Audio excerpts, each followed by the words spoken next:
journal de l'économie sur TV5 Monde. Bonjour à tous et merci d'être avec nous.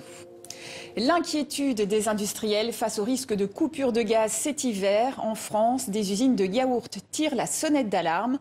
En effet, sans gaz, le lait ne pourra plus être pasteurisé. Les fabricants seront donc contraints d'arrêter de le collecter, ce qui serait catastrophique pour les producteurs. Une telle situation pourrait engendrer rapidement des pénuries dans les rayons des supermarchés, comme nous l'explique ce directeur d'usine. On fabrique des produits qui ont une durée de vie moyenne de 30 jours. Et on fabrique pratiquement pour vendre le lendemain. Donc ce qui veut dire que quand j'arrête une usine, j'arrête de vendre et j'arrête de produire. Et donc je ne peux plus alimenter mes clients. Donc tout arrêt d'usine, c'est une perte nette de chiffre d'affaires.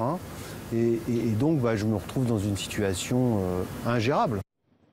Dans le reste de l'actualité, l'appel de Volodymyr Zelensky aux investisseurs étrangers. Le président ukrainien s'est adressé ce mardi à la bourse de New York pour promouvoir l'attractivité de son pays. La reconstruction de l'Ukraine est estimée à environ 750 milliards de dollars. Et même si le conflit est toujours en cours, il se veut optimiste. L'Ukraine, c'est l'histoire d'une victoire future et une chance pour vous d'investir aujourd'hui dans des projets de plusieurs centaines de milliards de dollars pour partager la victoire avec nous. Cela fait un an, jour pour jour, qu'au Salvador, le Bitcoin est une monnaie d'échange officielle. L'objectif principal était de favoriser les transferts d'argent des quelques 3 millions d'émigrés vers leurs proches restés au pays en évitant les frais bancaires. Mais un an après, le bilan est plus que décevant. Moins de 2% des envois d'argent depuis l'étranger sont passés par la crypto-monnaie.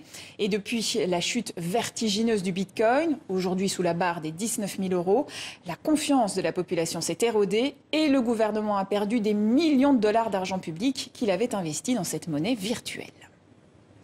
Il pourrait devenir le maillot de basket le plus cher au monde. Ce vêtement porté par la légende de la NBA, Michael Jordan, pendant sa dernière saison en 1998 avec les Chicago Bulls, pourrait atteindre 5 millions de dollars lors d'une vente aux enchères à New York. Les potentiels acheteurs devraient se bousculer. La finale de NBA en 1998, c'est la finale la plus regardée de toutes les finales de compétition, et ce encore aujourd'hui, des années plus tard. Donc, si vous pensez à toutes les personnes qui ont regardé cette phase finale et au nombre de personnes qui ont eu du succès dans leur vie depuis, il y a beaucoup de personnes intéressées. Et c'est la fin de ce journal de l'économie. Merci à vous pour votre fidélité. Excellente suite de programmes sur TV5 Monde.